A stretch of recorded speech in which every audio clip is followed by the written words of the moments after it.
Congress will have the power to assess and collect taxes on imports and purchases, to pay the debts and provide for the common defense and general well-being of the United States.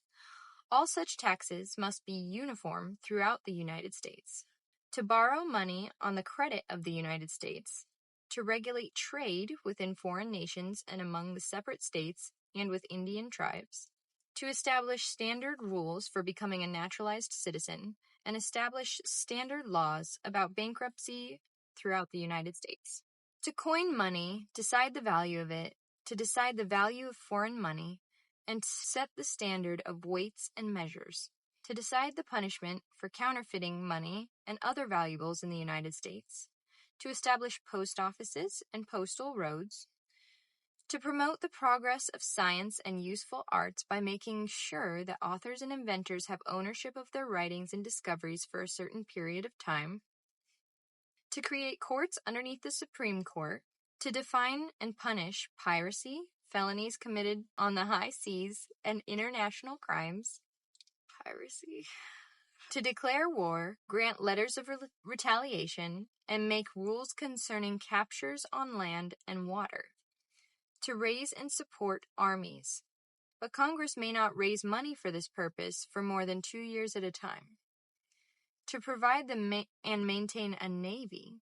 To make rules that govern and regulate the land and naval forces. To provide for calling upon the militia to enforce laws of the Union, put down rebellions and repel invasions. To provide organizing, arming, and disciplining the militia, and for governing any part of them that are serving the United States at the time.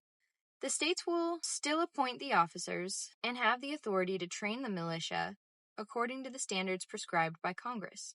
To make all laws whatsoever for the district that will be in the headquarters of the government of the United States, Washington, D.C. This district will not be more than 10 miles square and will consist of land granted by one or more states and accepted by Congress.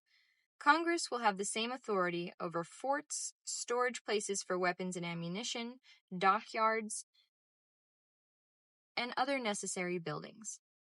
These places must first be purchased with the consent of the legislature of the state in which they are located, and to make all laws which are necessary and proper for executing the powers listed above, and all other powers granted by this Constitution to the government of the United States or to any department or officer of it.